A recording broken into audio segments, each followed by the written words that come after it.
Marvel, DC, Marvel, DC, Marvel, DC, DC, Marvel. No, read image.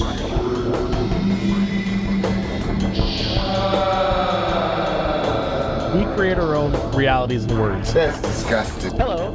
That's disgusting. Hello. Hey, everybody. Welcome to Geek Chat. Welcome to Geek Chat. Welcome to Geek Chat. The Geek Chat. Hey, everybody. Hello. Welcome to another edition of the Geek Chat. Welcome. I am your host, Desmond, and with me as always is my co-host, Rich. And we want to say thank you for joining us on this cool Monday evening at 6 p.m. You know what time it is. What time is it? It's 6 p.m. It's 6. And you're listening to the Geek Chat, our weekly podcast dedicated to all things comic book and comic book geeky stuff and comic books. And comic books. Definitely comic books. You can always join us here on MixLR live on Mondays. And if you missed this show, you can definitely check us out and all of our past shows on SoundCloud.com. Just search The Geek Chat, and you can search for all of our stuff. This show will be posted on SoundCloud on Tuesday, which is tomorrow, between 12 and 2. You can check it out. We'll also link it to iTunes as well as Stitcher, for those of us who want to stream it someplace else. We are also on Tumblr. Search The Geek Chat. .tumblr.com, and we're also on Instagram, so you can look at all the fantastical magical pictures of stuff. I'm gonna try to get Rich in a couple of pictures, but he's always so camera shy. Never. He feels that I'll steal his soul or something, and You will. but no one wants it. So I have no soul to steal. Mm-hmm. And then we're also on Google Plus, and Plus what? Just Google Plus. That's what it's called. I don't know. It's Google. I don't know. They Whatever need to have Google a makes. plus. Yes, it's a Google Plus thing. It's what you get when you sign on to YouTube, because we're on YouTube as well. Right? Yes. So this show will also be posted on YouTube, and then we're going to be slowly but surely uploading all of our older episodes onto YouTube as well. So just stay tuned for all that. I want to also give a special announcement that we are past the 50 mark. So we've had 50 different podcasts that we have recorded in the past year. Wow. That is crazy. People listen? Not so much that they listen. It's just that we have actually continued on for over a year now. That's awesome. And we just passed the 50 mark. So You're old. So are you. So averaging about 50 episodes a year. We're going to bump that up next year. We are? Sure. All right. I hope. Anyway, so thank you so much for you guys for keep helping us keep this going by tuning in and listening and commenting and being a part of the magic that is the Geek Chat. And you can always join us on our Facebook group, which is the Geek Chat Facebook group. So just go to Facebook, search for the Geek Chat, and come in and chat with Rich and I about all things comic book. We have a huge amount of people who talk and give us stuff and let us discuss stuff, which is the stuff. Is stuff your word tonight? I love stuff. Okay. And on that note, let's get into the books. So Rich, what is one book that you enjoyed last week? So I talked about it a little bit on the last episode about Citizen Jack #1 from Image Comics. Which was a very interesting book if you haven't read it. I mean, it's about... I like to think that this would be what happens... This is, for me, is not so much a comic book as it is a... Oh boy, here we go. As it is most likely a biography of the George Bush, Dick Cheney era of the United States. The Geek Chat does not endorse, nor whatever the phrase is, the comments of Desmond. What? I'm just saying. If we are politically... if art imitates life, then this is doing a fantastic job. I have to agree. So what is Citizen Jack about, Rich? Citizen Jack is about Jack Northworthy, who is going to be, or wants to be, America's next president. This man is a total schlub. Like, we talk about books with schlubs in them. He but is a schlub. He He's schlub. This dude's straight up schlubby. So it's Citizen Jack issue 1. Once upon a time in Minnesota. Writer is Sam Humphries. Minnesota. Sam Humphries is the writer. The artist is Tommy Patterson. The colorist is John Alderink. The letterer is Rachel Deering. And the designer is Dylan Todd, Big Red Robot. I can't wait. I think that's what I want to become. I want to become a comic book designer. I thought you wanted to be a big red robot. I probably could do that too. Okay. So the whole thing is this guy gets it in his head that he wants to become president. He declares that he's going to become president, and he decides to do it by going in cold water, like our friend Frank did, or is going to do. It's going to do. Yes, but this is in Minnesota, and he ends up swimming in the water, comes out, and his shorts get left down around his ankles for the world to see his little Jack. And that is how he starts to get on the big board. Basically, they're saying that he's just not electable. And he has a little, not so much little, he's got something in his back pocket in the way of a big-ass demon. And the big-ass demon's name is... Do we have any clue? Do we remember what it is? It's here somewhere. He says it when he tries to blow his brains out. Whatever. That's when he tries to say the demon's name. Keep talking. But yeah, it's basically a story about a guy who signs his soul away to become president. And the demon is just in it to have fun, I assume. I'm not really sure. But he's a schlub. I mean, it's a Faustian story, just set in politics. I mean, that's pretty much what it is. I have no idea why they have a dolphin-headed correspondent. There's a lot of weird shit going on in this book because it's just the correspondent that has a dolphin head and then Jack talking to a demon are really the only things that are bizarre about the book. The rest of it literally could have come out of an election story. I mean, but again, it really does seem like, you know, Jack is George Bush and the devil is Dick Cheney, and they're getting ready to go and have some fun at America's expense. I mean, I don't know. Marlin Spike is the name of the demon. Okay. Marlin Spike. I got to read the number 2 today. No fair. And the number 2 is funnier and more intense, and I love this artist. This artist is like a weird cross between Frank Quitely and... who else would he be like? He's his own. The figures, they're well defined. Each person has their own definite personality. I love the art, love the writing. I would say. What did give you this a like try. about it? It's fun. It was a fun book. It was just. I'm not a very political person, but you know, politics is important. Especially we just voted, and I like this idea of not all of us. What only like 47% did, but yeah, whatever. Get out there and vote. I like the idea of what is in it for Marlin Spike? Why is he doing this? What does he plan on doing? So I liked it. Well, demons. I mean, demons just want to fuck shit up, right? Fuck shit up. I mean, that's their stock and trade. Is like, we're gonna fuck shit up. Woo! You know, fuck with mankind, and it just seems like they. Wow, you're pushing this adult rating tonight. Well, and it's early on too. We're what 9 minutes in, and you're dropping talking all about sorts demons. of bombs. I mean, demons are not gonna sit there and be like, I'm gonna F stuff up. No, they're fucking demons. Oh, they're fucking demons.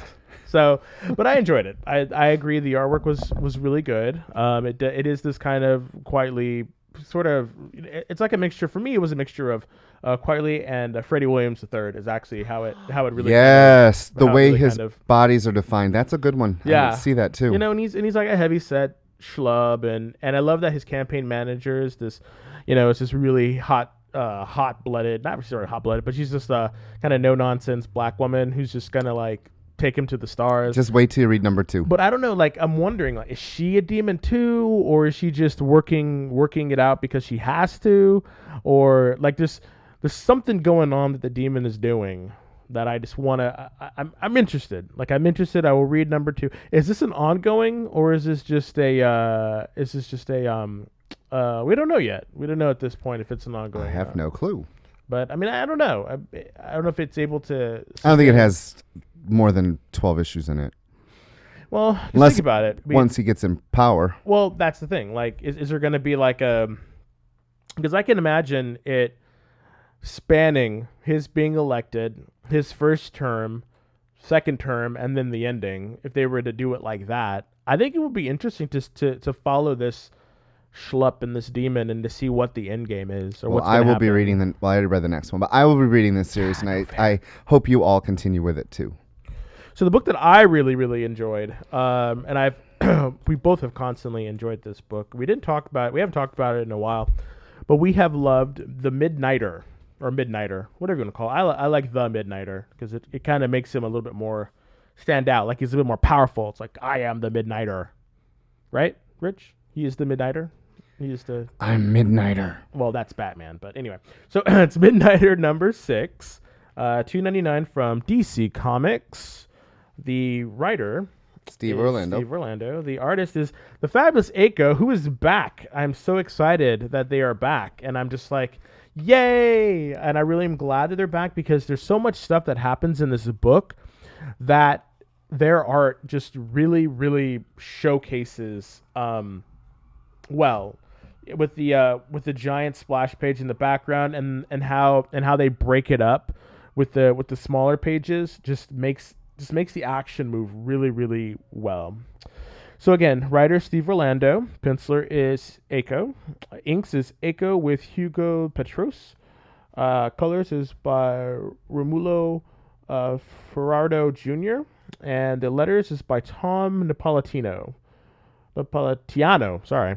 And it is great. We get to see, as you know, Midnighter is on the quest to recover the stolen tech from the God Garden, the place where he was born. Yes, it sounds a little bit like Grant Morrison's Phantom X and God Garden, or the Heaven. Is that what they called it? Oh, I don't where remember. Phantom X, Yeah, I don't where the hyper time was and all that stuff like that. I mean, yeah, it reads a little bit like that, but it is definitely different. So the garden got broken into. Midnighter's on the trail to get back the tech that was stolen and the tech about his history. And then in issue 6, we find that the guy that he has been dating, who knows his secret and who knows that he is, a superhero and is okay and seems to be unfazed by this. But we find out why he is unfazed with this. It seems as though his partner, in a shocking twist...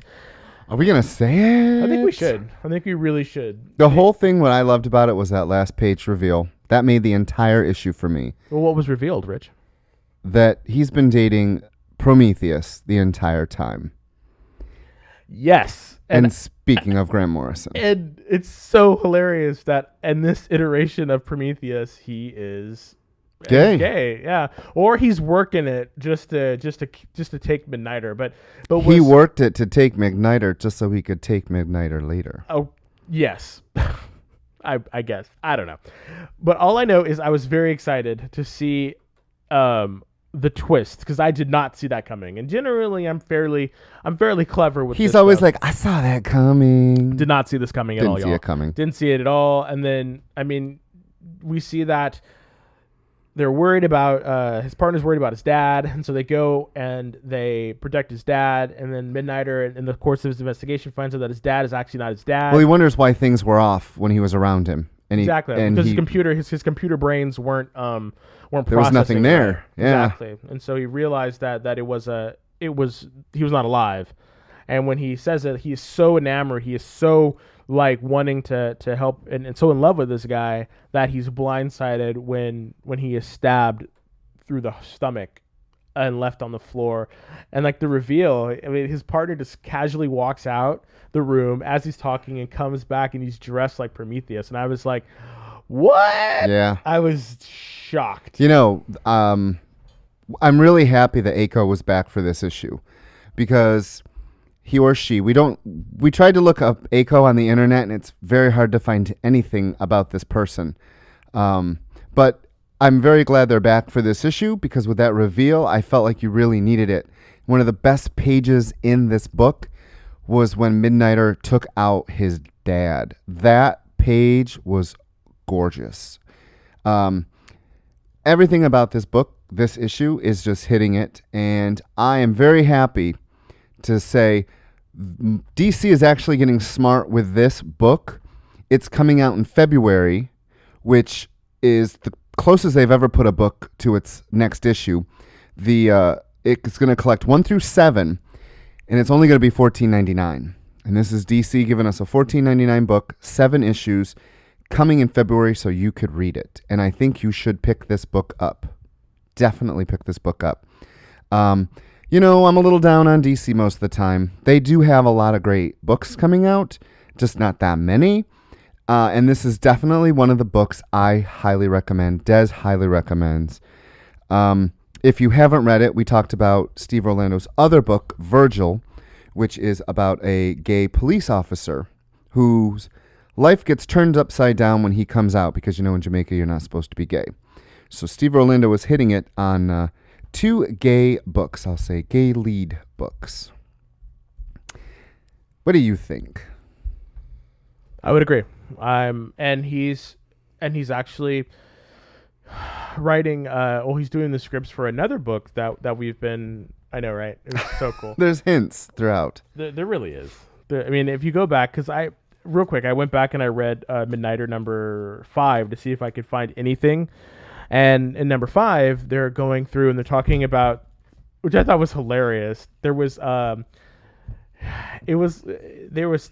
telekinesis given to you by an app that you put in your ear, and I thought that was just hilarious. And then like Dick Grayson is there with him, and so Grayson is there, and they're buddy and teaming up, and I just love seeing them together. So I really hope that Grayson shows up. I was going to say, do you think Grayson will show up next issue to help him out? Probably not. I do think that... We think Midnighter needs to do it on his own. Yeah, I think Midnighter's going to do it on his own, and he's going to fight Prometheus, because I want to see what's happening. Like, I want to see why, if Prometheus is the baddie, if Prometheus was the one that stole the stuff, or broke into the God Guard and stole all that stuff. So I want to see what is the end game with that, because it's going to be issue 7. So most likely they will be wrapping up this arc. Oh yeah, 1 through 7's in the first trade. Yeah, so they're going to be wrapping up this arc. So I want to see the parlor scene. I want to see what's going to happen, to let us know what happened. Do you remember? Were you reading Justice League when they brought out Prometheus for the first time in the old good 52? Yes, I caught it late, and then I had to go back and read it. One of the best things was him putting the disc, just the way his mind works. I mean, you know, he's a perfect adversary for the Midnighter. That's why I'm just like... For Midnighter. Yeah, and I'm just like, fuck, why did I forget this? And, and then it's just a perfect, like, 2 computer brains going at it, literally and physically. You're pissed off you didn't see it coming. Kinda. Yeah. I am kind of pissed off. But I think it's really cool that we're at issue 6, and unlike certain other companies, DC did not once have to promote what was coming, didn't have to ruin the ending. We ruined it, but, you know, it's last week's book. That's what we do, yo! That's what we do. Speaking of... Marvel endings? Oh, no, DC. You want to do that?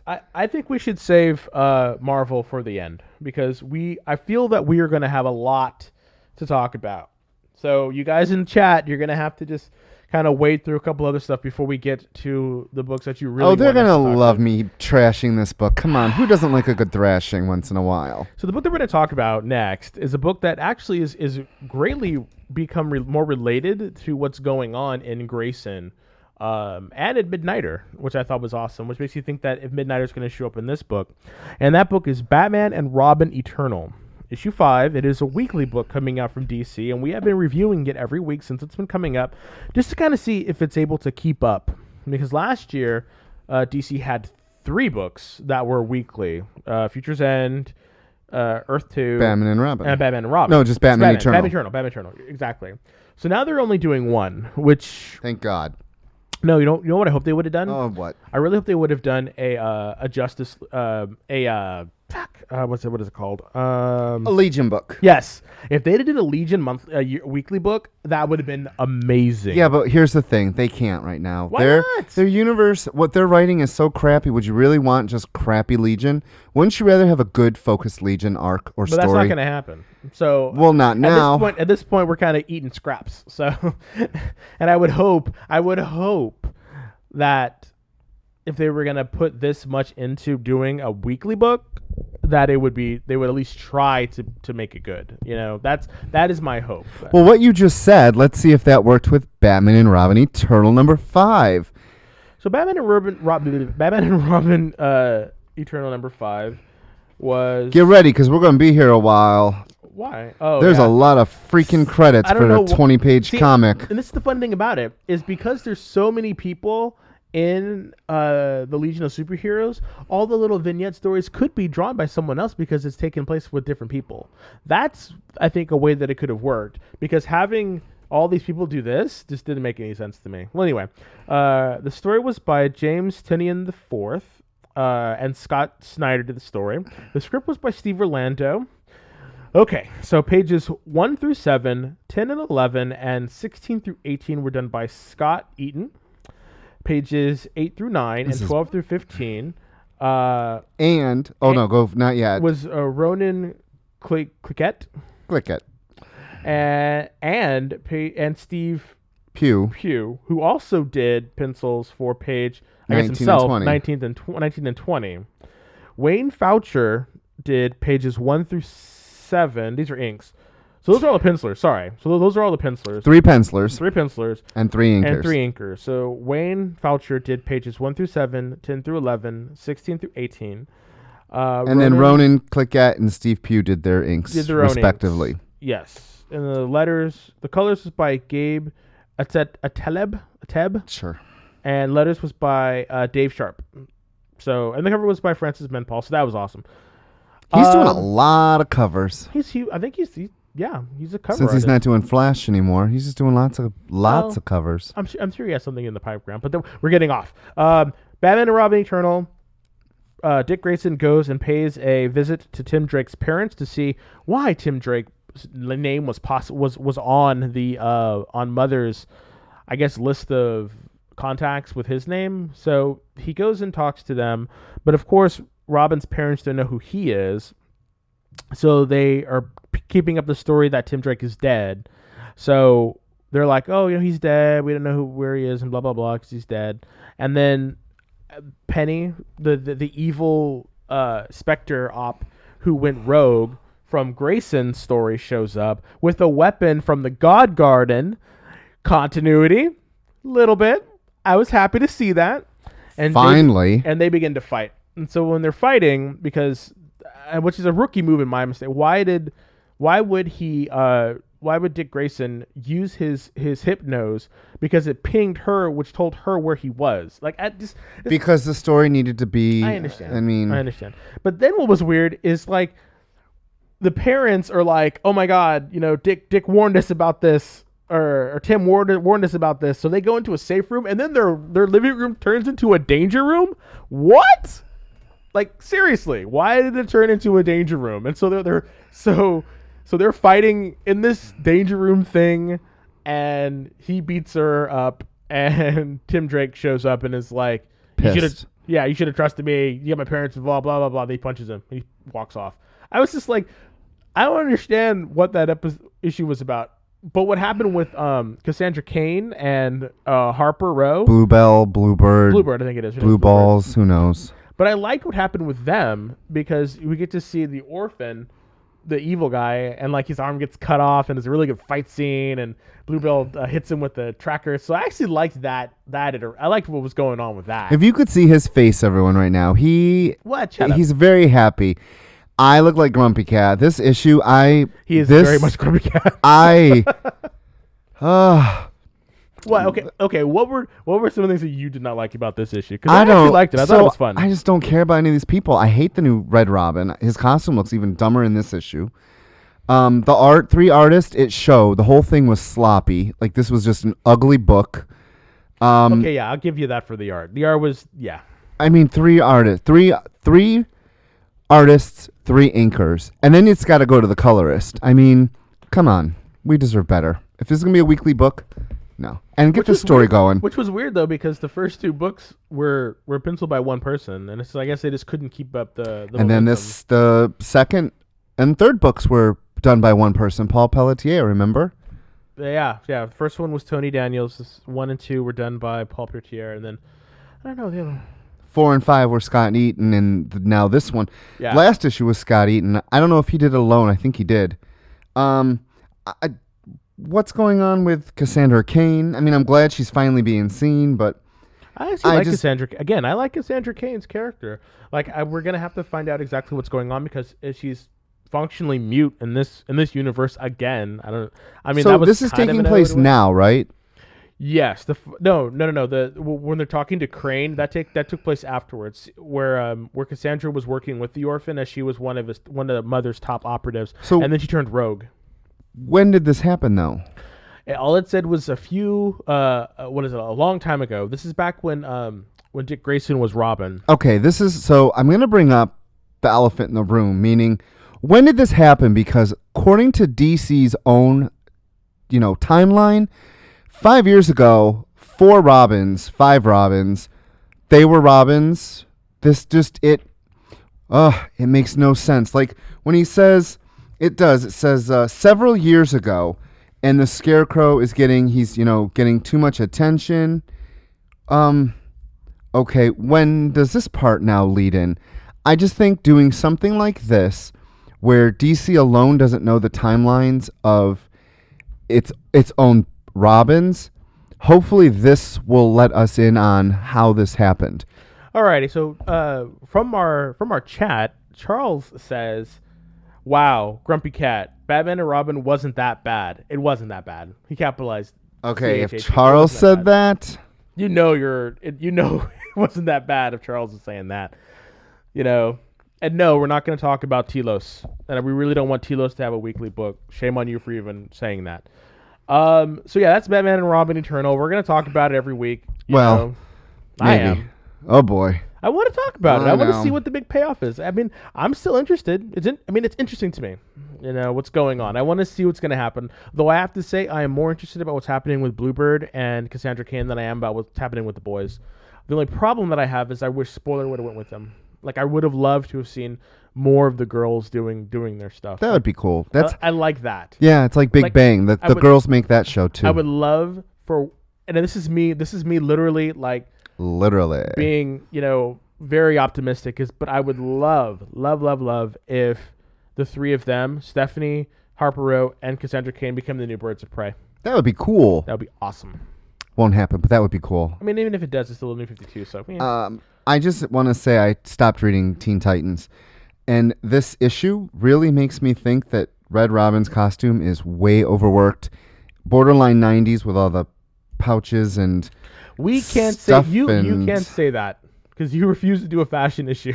You're right, but it's I love silly. you say it's overworked. It's His overworked. styling is just crazy. Red Robin's styling is just ugh.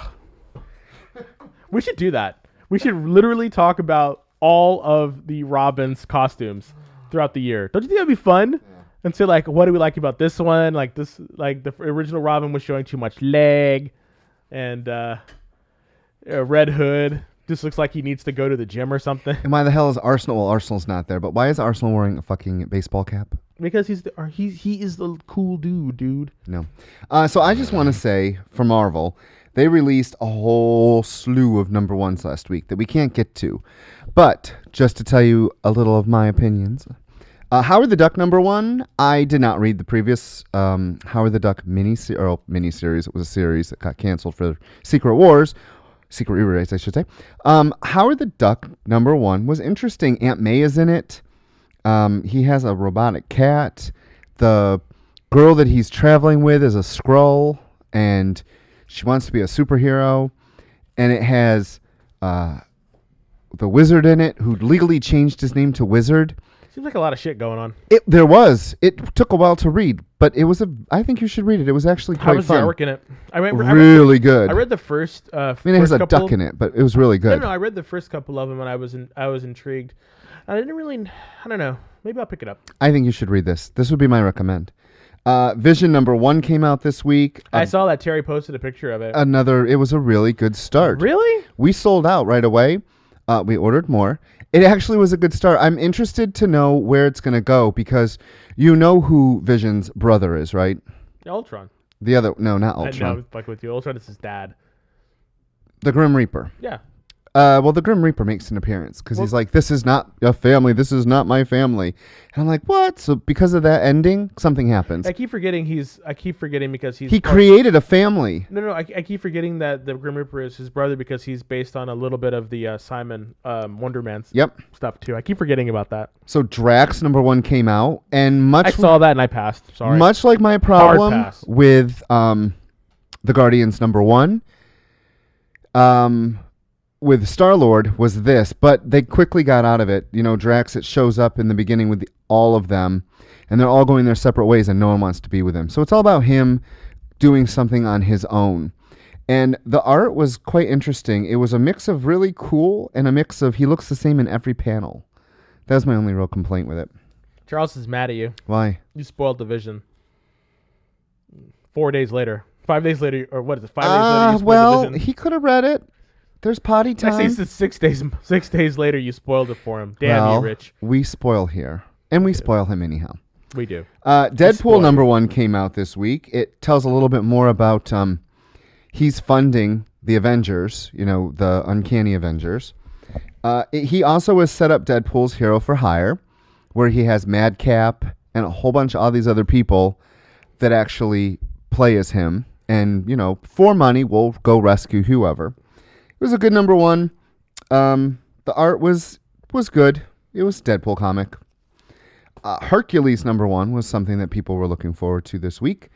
He's got Gilgamesh. That was a Remember hard pass for me, Gilgamesh? too, on that one. He's his roommate, couch surfer. The first one Really? sets up Really? They're roommates. Gilgamesh. It's another frat boys. Well, no, and yes.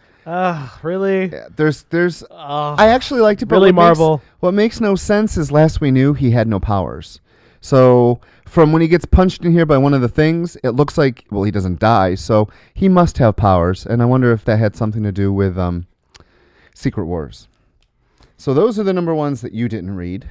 I did not read them, but I most likely will pick up. I think you should pick up Howard. Vision and Howard are most likely what I'm going to pick up. Huh. Yeah, I saw Terry talked about it on the Geek Chat Facebook group, and I was thinking about picking it up, but I knew that you had sold out of it. But if you ordered more, I'm most likely going to take a look at I it. ordered more. So one of the other books that we have been enjoying, that I've been enjoying, is Doctor Strange #2. Wow. There's a lot of stuff going on in this book. It reminds me of a Doctor Who episode. Really? Yeah, it did. How so? Like I didn't really see that. At the end, I totally felt like, you know, oh, come be my companion. Oh, okay. I see. Yeah, I see. She had that weird psychic thing, and then She's like, I'm free on Saturdays, and yeah, he kind of exorcised her cold demons. She had viral. She had a viral. Don't ask what was it about. I It didn't was read. a viral exorcism he did on her. There was 'cause a she lot had of words in this, so Rich kind of skipped over some It of was them. no, I read it all, but I loved. Good for you. I loved how Jason Aaron talked about the Sanctum. I can never say the name of that. Sanctum Centaurium. Sorry, Sanctum Centaurium. Rick Santorum? No, thank God no. But it's about the house and the stuff that happens in the house. So, writer was Jason Aaron. Pencils and colors by Chris Bellaccio. Inks by Tim Townsend. Al Vey and Mark Irwin. Letters was by VC's Corey Pettit. And the colors was by Chris Bellaccio and Tim Townsend. And if you weren't reading the first one, a woman shows up because she has these weird teeth growing out of the top of her head, and she has been infected by something. And so, Did you know in Scream Queens, one of the girls has teeth down there? No, she doesn't. She does. There's a rumor. It's a great show, by the way. Anyway, Doctor Strange basically has to exorcise her, but the demons, when she does, the demons jump out of her head and start running around the house, and so they have to track the demons down in the house. And so we get a tour of Doctor Strange's home, and you find out That he has a bathhouse. Yes, he has a bathhouse that drowned some of them. They drowned in the pool or the baths. It was really bizarre. And then like certain doors open and go to different dimensions, which is actually already proven. And Proven? well, not proven. Established. Thank you. It's already established in an old Marvel fanfare comic that yes, some of the doors do open into other dimensions and portals. Well, how do you think Doctor Strange movie's going to get to where they got to get to? Well, I've been looking at the pictures, a little bit of the pictures online. No, I mean having a door in there for transportation.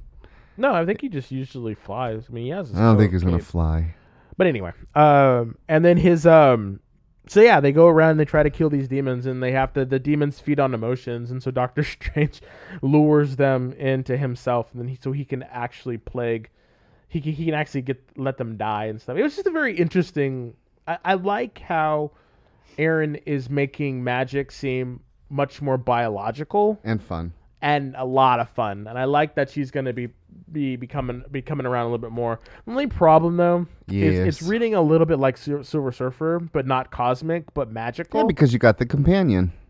Exactly. And I understand the companion as a storytelling device is the lead-in for the reader who is normal, so they can relate to that person who's going through this much more magical world. Like I get that, but it just seems like I felt that's kind of unnecessary for Doctor Strange, but I'm not writing. He already has Wong. And I loved Wong. I loved Wong coming in and doing his stuff in the Manservant, and he's like, I've been with Doctor Strange for very long. It's just a perfect introduction about Doctor Strange's world, his Manservant, and now this woman is going to be now being a part of his world. His Clara. No, I want Clara to show up. Like I don't buy that for a Not minute. Cleo. Oh, Clara. It was a Doctor Who sorry, reference. Clea. I want to see Clea. That's who I want to see, not Clara. I want to see Clea. She needs to show up, and she needs to be a part of this book.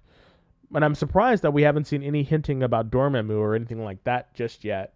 But at the end, we do get to see that someone is trying to crawl out of one of those dimensions and gets pulled back. He's trying to warn Doctor Strange. So, because he is the Sorcerer Supreme of this universe. So, the art was, it totally made the book. The art was gorgeous as usual. All the little things that Bacalo puts in his panels, there's just a ton to look at.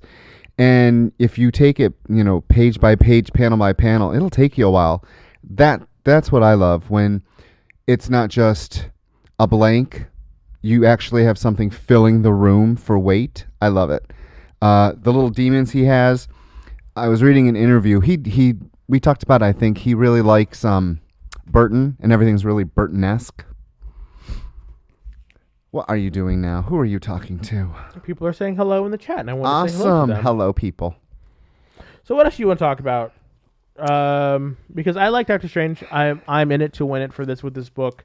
I've been a huge Doctor Strange fan for a very long time. So for them continuing on this trajectory, I'm enjoying it tremendously.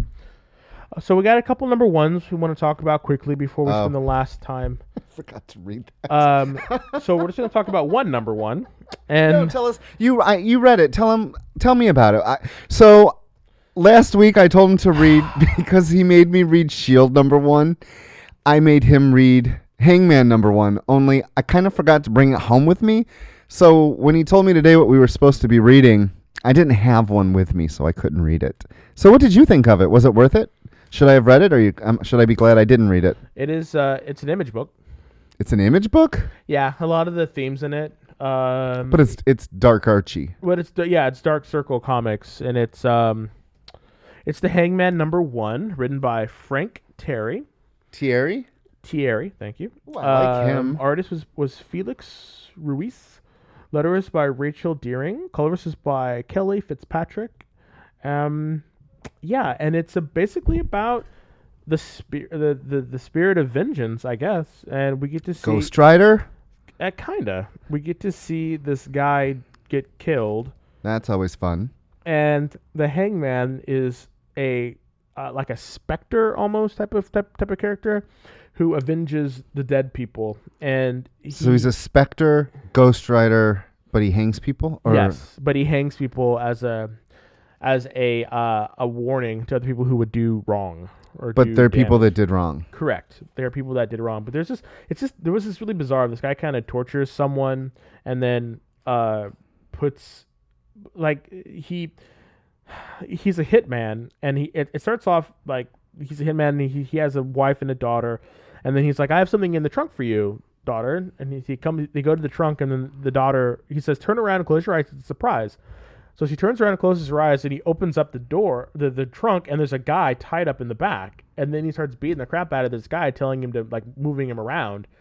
And he's like, oh, Daddy, what are you doing? He's like, no, nothing, just taking a minute to get it out. And then he pulls out this stuffed rabbit, closes the hood and hands it to the girl, right? And so they're like, what? And so the mother comes out and is like, oh, this really nice gift, but what's this red stuff on it?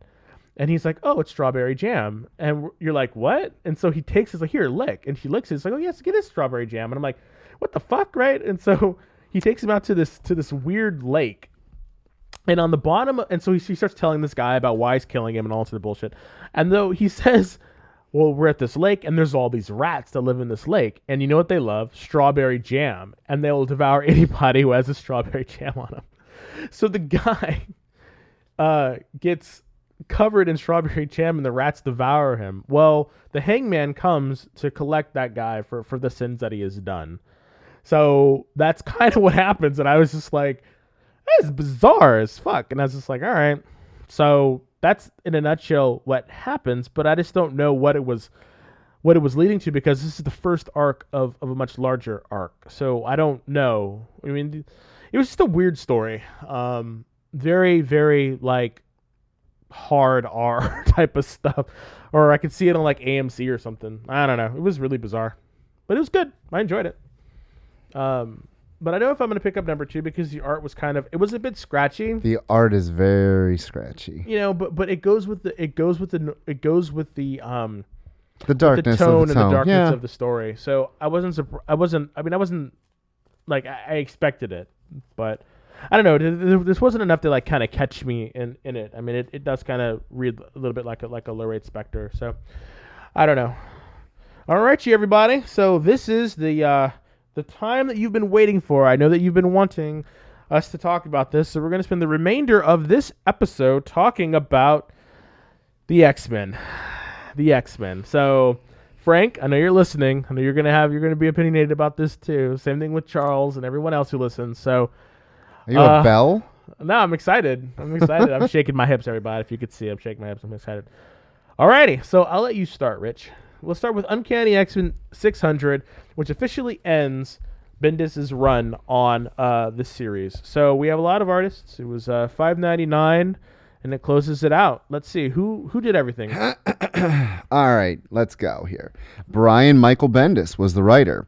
Art by Sarah Pichelli, Mamrad Assar, Stuart Immelman, Chris Anka, Chris Bacalo, David Marquez, Fraser Irving. Inks were by Wade Von Grawbadger, Tim Townsend, Mark Irwin. Colors were by Marte Gracia, Jason Keith, Chris Bacalo, Fraser Irving. Lettering and production was VC's Joe Carmananga. Wow, a lot happened in this book. Took 17 years to get here, felt like.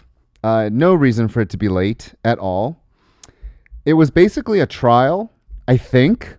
I don't know what they expected to happen. It also had little vignettes about Magic and her brother getting back together. Not that way, but you know what I mean. Iceman, old Iceman saying, yes, I'm gay. I was fighting the good cause. Can I have one thing? It had a weird thing about the all new kids. They're going to take a break, and then one of them finds love and the other one watches, which, okay. And then a backup story about Iceman, because, he's gay now, so we got to put a little Iceman story in the back. Yeah, so what'd you think? That was, wow. Tell me what you really thought. No, No, you didn't tell me what you thought. All you gave was a summary of what happened in the Oh, book. and then at the end, What did you think Scott of the book? unites all the mutants and Magneto to prove a point that not all mutants are bad. What did you think of the book? I told you what I thought of the book. No, you didn't. It had no freaking reason to be this late. None at all. Bad decision. It actually made me hate the next book we're going to talk about more. Yeah, I'm being Okay, polite. well, we're gonna. No, you're not. Speak. We're gonna Speak. take it each one. Each one. Okay, first and foremost, we have the.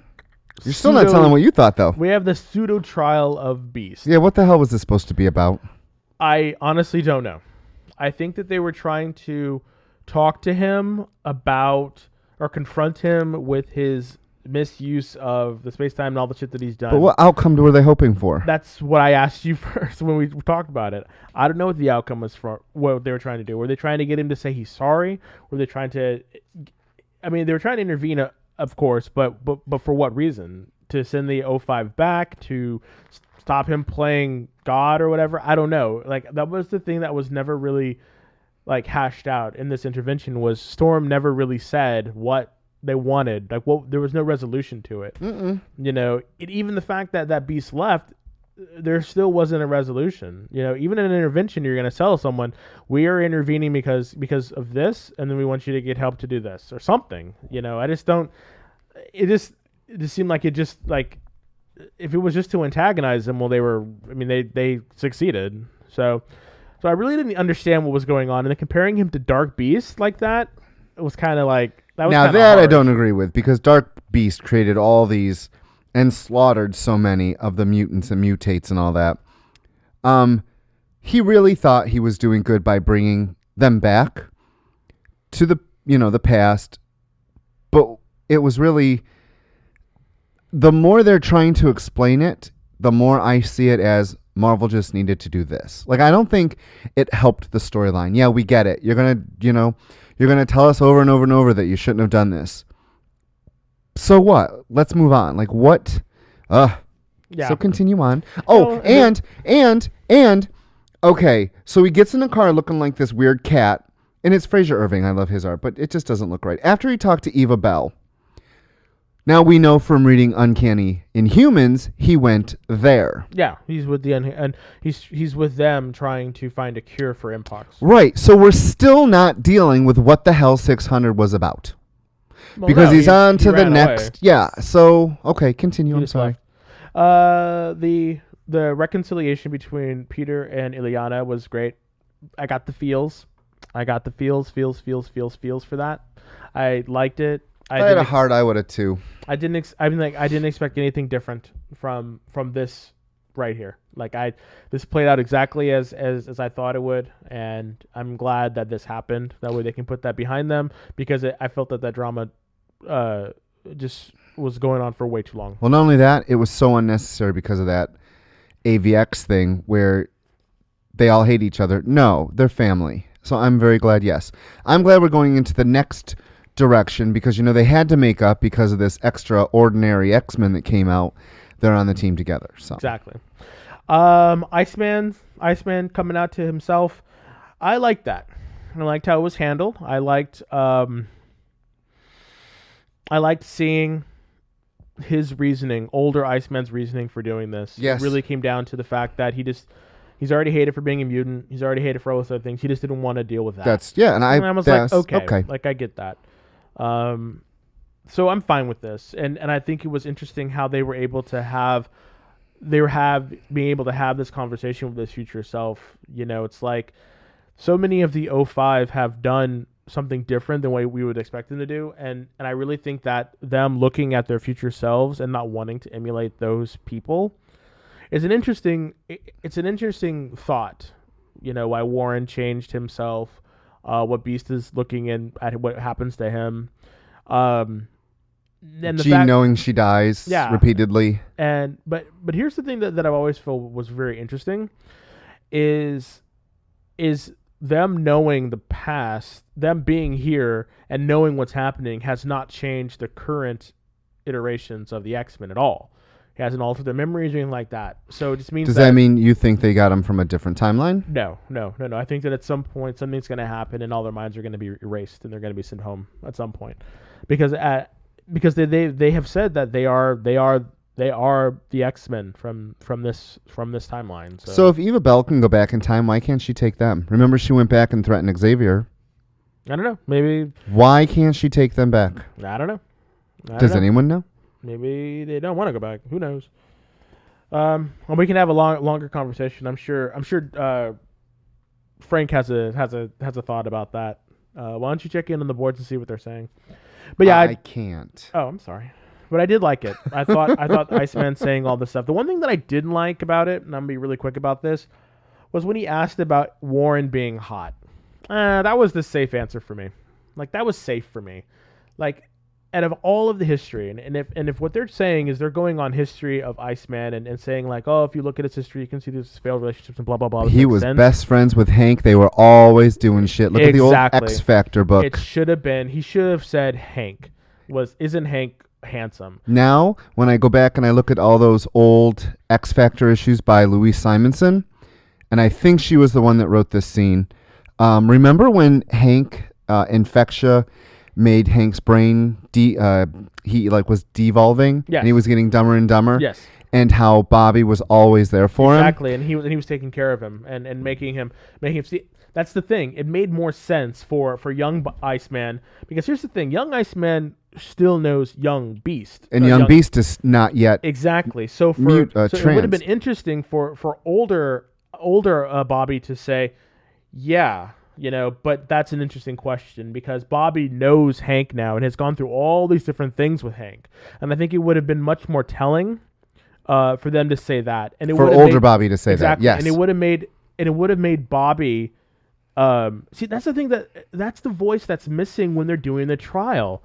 And I think they're doing a disservice to the history of these two characters. Bobby didn't really speak up at all. It was always Storm and the girls. I mean, Bobby has been there. That's the thing that I never really liked about how Bobby's been portrayed, is he's one of the 05. He should have a bigger role. And I know that they're kind of alluding to that, and training and stuff like that. But I really hope that they finally let him grow up. You know what I loved? Let him be an adult. I loved when Emma, way back when Yes. Emma stole his power and showed him that he's got so much potential. Exactly. And he's been wasting it this whole time. Agreed. So maybe 2016 will be, Bobby not being a schlub. I hope so. And then the thing with the 05 and Hank and Jean getting together, they had hinted at that with Battle of the Atom, and I'm liking it. I think this is interesting to me. Although it would have been interesting to make that triangle and actually have it be a square, I guess, because you have Bobby having feels for Hank, and then Jean being with Hank, and then Scott being, I think for Jean, that would have been great. Yes, I mean, it's hella CW drama, but I would have loved it for the 05. Because think about it, isn't Scott like kind of nice with Wolverine-esque? Exactly. So I would have loved Laura. I would have loved for them to explore that, but whatever, we didn't get that. So, and then Beast storming out. I was like, okay. And then Scott, that Scott at the end seems so ham-fisted. I was just, ugh. That's what I didn't like the ending. I was just, really, Scott did all this. You showed your ass like that, and this is what you do? Oh, we can all stand together at the footstool. No. Seriously, where's Skull and Crossbones? Right in the head. Seriously. I was so annoyed with that. I was seriously annoyed with that. Oh my god. My god. So then you read the new #1, which takes place 8 months after Secret Rewrites is done. And you hated it. I did. And we don't have enough time in this podcast for me to tell you why I hated it. But all I'm going to say is, give us 2 things why you hated it. I hated it. But I plan on giving Marvel the benefit of the doubt and reading not only the rest of the X books, but hopefully, in Humans, something good will come of all this. It's beyond been there, done that at this point with the route they want to take. I have been with the Merry Mutants for many years. We just had an event not even 5 years ago. It just feels rehashed, don't want to read it. Whatever. That was my opinion of this book. And that is why I call it extraordinary. There ain't nothing extraordinary about this book to me. It's just, it actually be called Beyond Basic. That should be the word. The Beyond Basic X-Men. But that's not what you told me when we were talking. Come on, tell them what you... No, I told them. No, that really isn't a nutshell why I don't like this book. But you told me that not... Okay. Tell them about why you don't like it. You're killing me. I liked it. You liked it. I liked it. That's because I didn't. Because you're contrarian. Probably. So, Extraordinary X-Men #1. Extraordinary. Extraordinary X-Men. Writer is Jeff Lemire. Penciler is... Lemire. I always said it was Lemire. Jeff Lemire. Penciler was by Roberto Ramos. Inker was Victoria Ozaba. Colorist is by Edgar Delgado. And letterist by VC's Joe Carmangana. I will say I loved Peter in this. Artwork was great. Loved the book. Peter. So mutants are dying from the Terrigen mists thing called Mpox. They're all sterile. No more mutants, everybody.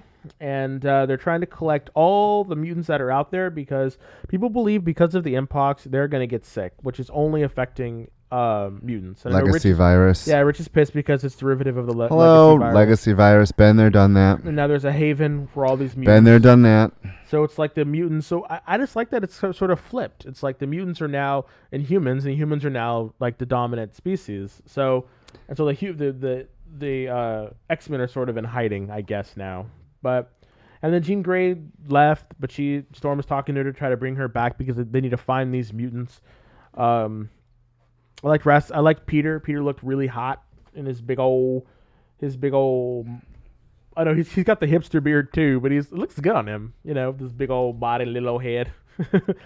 But he's trying to be all rustic in Russia and whatnot. Yeah, did they change that? I could have swore that when they showed his family before, this is the first time the abuse, the family abuse came into this picture. No, he's had it before. You remember? Mm-hmm. I do not remember. Yeah, him ever having being abused. That's why he was abused, and then he started to earn his keep.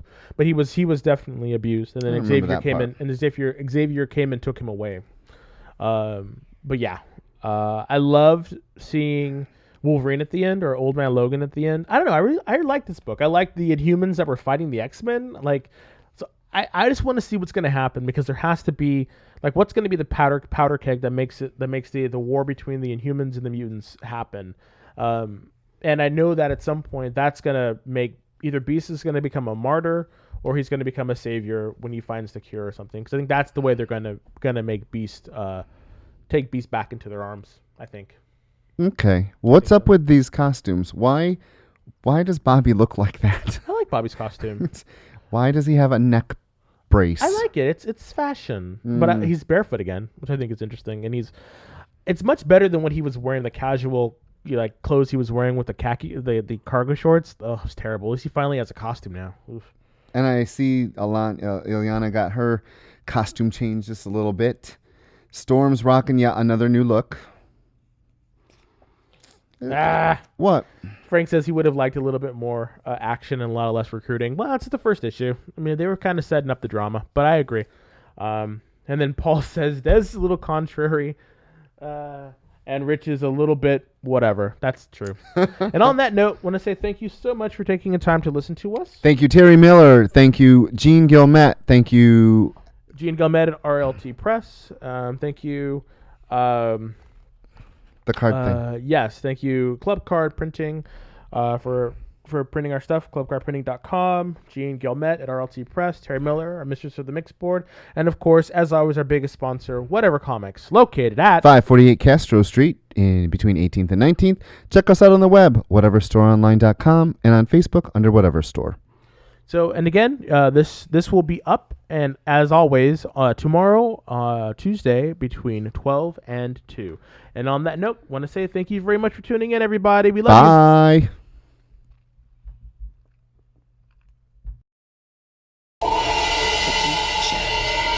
Geek Chat. Geek Chat. Geek Chat.